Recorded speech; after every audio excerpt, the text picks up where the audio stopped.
Lo primero, ¿qué tienen estos personajes para que os metáis en esta serie? Porque no sois actores de elegir cualquier proyecto. Vamos a empezar.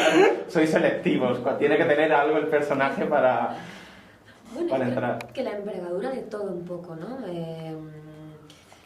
La calidad de producción, lo que te ofrece Movistar, el entusiasmo de José Manuel, el productor de esta serie en concreto, la novela de Julia, por supuesto, y la historia, en mi caso, pues el recorrido que vive este personaje súper rico, interesante, por un montón de países de Europa en un momento y en un periodo histórico muy determinado, todo el crecimiento que hace, la búsqueda de su propia identidad y de la libertad, y hacía de este personaje algo muy estimulante, muy rico de hacer, ¿no? Un gran reto para mí. Y sobre todo estar sostenida pues, por Eduard Cortés, evidentemente, y por un montón de actores de muchísimos países que han sido, bueno, que han dado mucha riqueza, y para mí ha sido un gran partido de tenis, ¿no? Y el personaje femenino, años 30, además de la novela, no sé en qué has investigado documentados, la época pues, de las sufragistas, Clara Campoamor, La Sin Sombrero, claro. Una época política muy importante. La cosa es que, claro, yo me leí muchas, porque empezamos en los años 30, pero llegamos hasta la caída del muro de Berlín. Entonces, para los primeros capítulos y para intentar entender un poco, yo sí que me leí un libro muy interesante de La mujer de Rafael Alberti, que es y que la descubrí en este documental de La Sin Sombrero, estupendo, y que tenía una vida que en muchas cosas me recordaba a la vida de Amelia Arayova también, en un mismo momento, y me sentí muy identificada y también muy sorprendida por la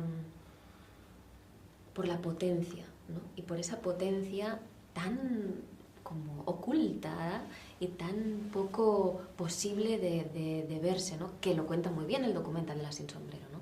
Estas mujeres que con un talento enorme, poetisas, escultoras, filósofas, grandes intelectuales, pero que no tenían voz de ningún tipo. Y claro, no deja de ser Amelia una mujer que también lo abandona todo, abandona a lo que está supuestamente predestinada para buscar su propio camino, y eso es un acto de gran valentía, y más en ese momento. Entonces me parecía una suerte poder meterme en ese lugar, en esa piel. Y en tu caso, Oriol, ¿qué te daba el personaje? Porque tiene esta parte de... Hemos visto los 3 primeros capítulos, la parte de espía, ambigüedad, esta contradicción, ¿no? Ese aire, el aire canallita francés. No sé, se nota que te lo has pasado bien. No, pues sí, la verdad es que a mí lo que me llamó... Había una parte también de trabajar con Irene, porque la admiro un montón, y tenía muchas ganas también de poder compartir esa parte creativa, ¿no? Porque al final no estás solo, estás con alguien, ¿no? Y lo construís entre el equipo en el que estás, el director, tal. Y de este personaje, pues bueno, pues a mí me encanta el reto, ¿no? De las capas estas, y de descubrir diferentes partes y poder entrar como alguien muy luminoso, de pronto, hostia, pasar por aquí, pero luego intentar jugar con las diferentes caras que yo creo que tiene cualquier ser humano, ¿no? Y poder, a través de ciertos personajes, como en este caso, poder acercarte y alejarte del espectador, y que él te quiera y te odie y acabe aceptándote tal y como eres, ¿no? O tal y como es el personaje. Y este reto me encanta, sí. Y la serie, claro, abarca muchas décadas, pero políticamente es relevante, ¿no? Ahora en 2020, con la mirada desde los años 30, ese feminismo, y las mujeres no querían que estuvieran en política, entonces nunca pueden estar representados sus intereses en la política si no estaban las mujeres. Y la extrema derecha, también hay Unión Soviética, pero no sé cómo lo leéis con la mirada de 2020 y la actualidad.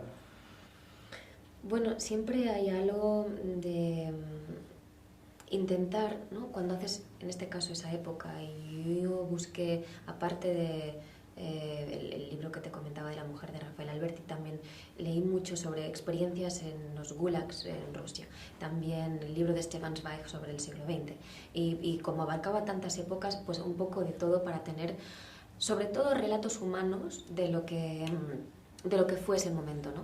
Entonces, lo que creo que es difícil es encarnar lo que debió ser en aquel momento muchas de estas cosas que tuvieron que vivir.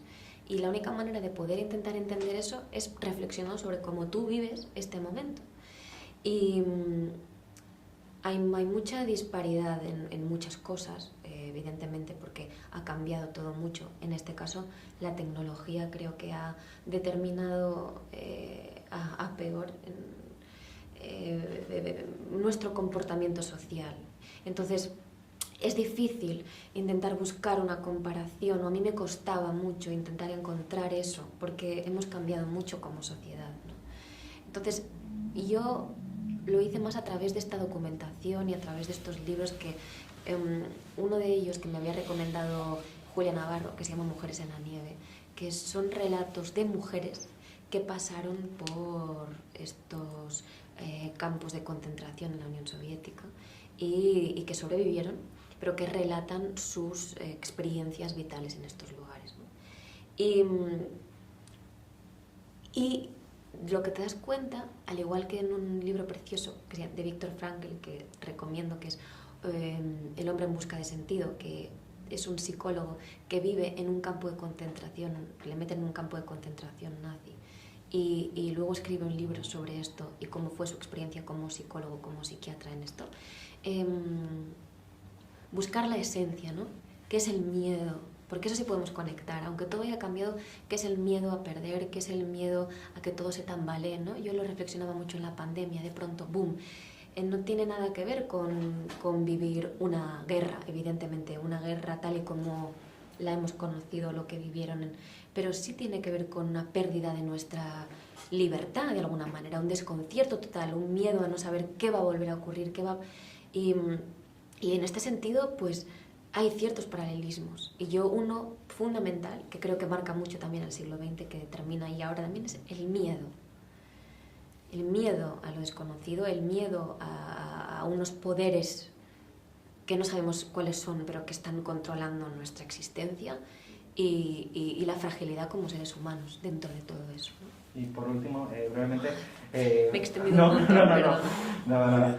Por último, la última, hablabas de tecnología. Ahora los cambios de la tecnología también están las redes sociales, que inexplicablemente se han conectado con el oficio de actor, ¿no? O determinan en algunos casos el oficio de actor. Vosotros, que sois dos actores que leéis mucho, muy concienzudos, bueno, con una formación teatral, ¿sentís que se ha perdido un poco el respeto al oficio de actor en vuestra generación? Sí. Yo sí, yo creo que sí. Porque sí. Yo también vengo del mundo... Yo empecé haciendo teatro de calle con mi familia cuando tenía 6 y 8 años. Y he conocido a muchos payasos, he conocido mucha gente de circo, mucha gente de danza, y el circo es evidente, porque el circo, o sea, o lo trabajas o te caes. Si te caes, te partes. Y el payaso solo puede serlo el que ha sido trapecista y ya no puede porque está lesionado, tiene 70 años, le da igual todo y conecta con lo más vivencial y conecta con los niños y con todo el mundo y toca esa tecla que nos armoniza a todos. Y eso es una cuestión de oficio también, de artesanía, de paciencia, de cariño, ¿no? Y ahora hay una entrevista de Pedro Casablanc de hace tiempo que decía, antes para ser actor había que leer y ahora parece que no es necesario, ¿no?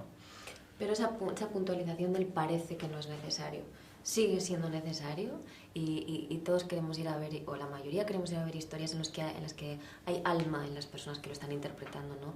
Y también alma y recorrido intelectual, y eso tiene que seguir estando presente. Y yo no quiero pensar, quiero pensar que las cosas están como confusas, pero que en el fondo sabemos que el talento no es... que hay mucho trabajo detrás del talento. El talento es muy... Perdona, pero es como eso de Chekhov, ¿no? También, que de la adaptación de Alex, ¿no? El talento por sí solo no es nada, ¿no? Hay que actuar, como sea. Sí, claro. El talento no es una cosa que te... O sea... Es muy subjetivo, evidentemente, pero que detrás de los buenos trabajos hay mucho trabajo, y eso creo que es bastante evidente. pero vivimos en una sociedad a este nivel muy artificial y muy, y muy absurda. Pero yo pienso que todo siempre cae por su propio peso.